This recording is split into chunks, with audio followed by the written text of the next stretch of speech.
whip this guy's ass? Make some noise. You know, I'm a different caliber. I'm not no cherry. I ain't no easy pickings, boy. All right? Oh, yeah? Prove it, baby. Prove it, baby. You don't want to miss this March 4th. Danny Garcia versus Keith. One-time Thurman, ladies and gentlemen.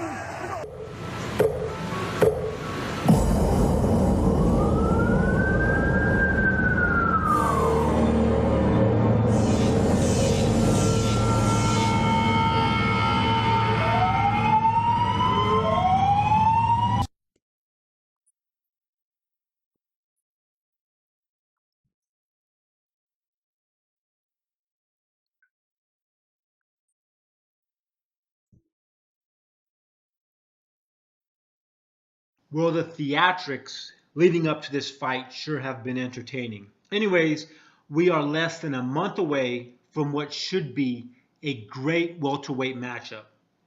I know Danny Garcia takes a lot of criticism for his cherry picking, but inside the ring, he has had some very good performances. So first of all, just looking at the tail of the tape, Danny's 28 years old. I mean, it says he's 5 feet, 8.5 inches tall. Thurman also is 28 years old, but apparently he's 1 inch shorter than Garcia. He's 5 feet, 7.5 inches. To me, they look about the same size, but I guess Keith has about a 1/2 inch reach advantage over Danny. But who knows how accurate these measurements are. I have heard that there is no consistency in them. They have various people measure the fighters and they all use their own techniques, which provides no consistency. So who knows if these are even accurate. But one thing that does kind of stand out to me is Keith seems to put on a lot more weight between fights than Danny does. It could just be the way that Keith shows any fluctuation in his weight. It seems like it shows up on his face, whereas Danny seems to be pretty consistent between fights.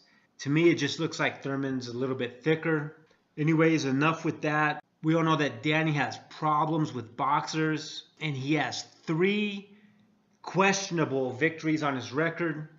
Well, one of those are not really questionable. Danny clearly lost to Mauricio Herrera, but Danny's fight against Lamont Peterson was very close and arguably could have gone either way.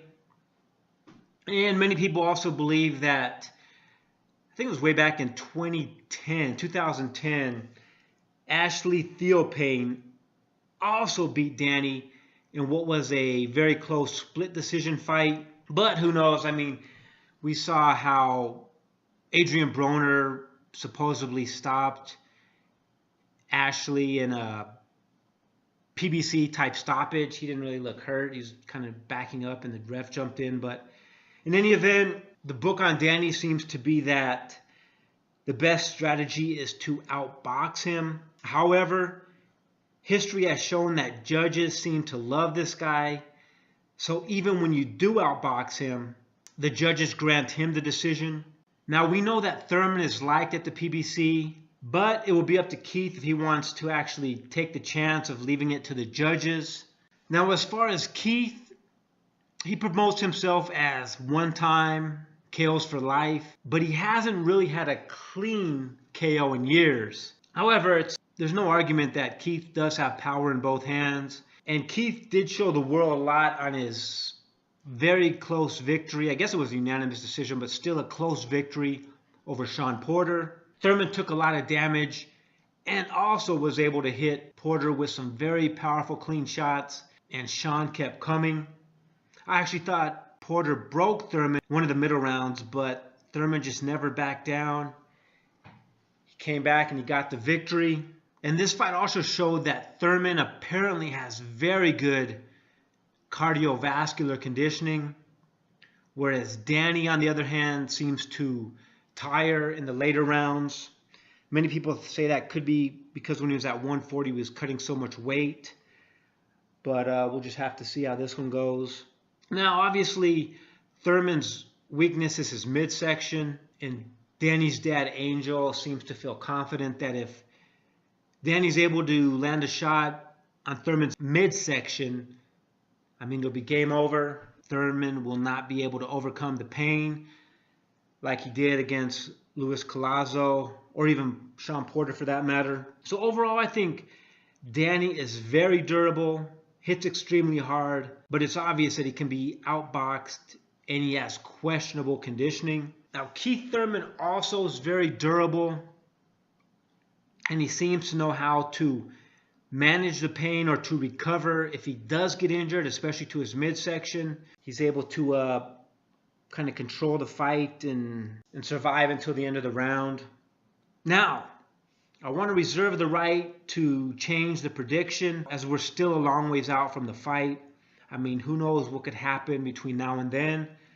But overall, I see Thurman as the better overall fighter and the much more intelligent fighter. The only big cautionary problem I see is if Thurman tries to exchange with Danny. I mean, Danny seems extremely durable, and he's also very powerful. And Thurman's been rocked by several fighters. Like I said, he is able to recover. I think Soto Karass also rocked him. So Keith does have to be careful, man. Danny's very strong and seems to have a tough chin. But make no mistake, I think Danny's camp, his dad in particular, are very nervous about this fight. It seems like Angel really gets aggressive when the pressure is on. We have not seen Angel act like this since the Matisse fight. I mean, Angel did say he would cut his own head off if Danny lost against Matisse, but still he acted like a jackass leading up to the fight. Whereas in the cherry pick fights, Angel doesn't get too aggressive, too emotional, because in these fights there's no real pressure. I mean, even against Robert Guerrero, it seems like Robert's dad, was the one picking the fights. I mean, things did get a little heated, but in those situations, it seems like Ruben was the actual aggressor and Angel was just kind of reacting to his aggression. In any event, I think Thurman will win this fight. Now, if you believe in the PBC conspiracy, Thurman is probably liked just as much as Garcia. I mean, they may have been making sure to protect Garcia in the past because they were going to feed him to Mayweather. But I think that ship has sailed. Floyd probably realizes there is no money in fighting Garcia, or he has several other more lucrative fights if he were to come back. Therefore, the protection may be gone. I mean, if Garcia loses, he may actually lose. And of course, this is just if you believe in the PBC conspiracy theories. As for me, I just think Thurman is a much better fighter, as he has proven in the Porter fight that he will not back down. I think Danny lacks intelligence in the ring. And with all these bums that he's been fighting recently, he may have a false sense of confidence. Therefore, I'm going with Thurman. Again, I reserve the right to change that leading up to it. I mean, Thurman's pulled out of some fights. He's got injured. And we'll just have to see how it looks. But overall, I do think that Thurman is the better fighter, the more intelligent fighter, and he should win this fight. Anyways, thanks for listening, and you guys have a great day.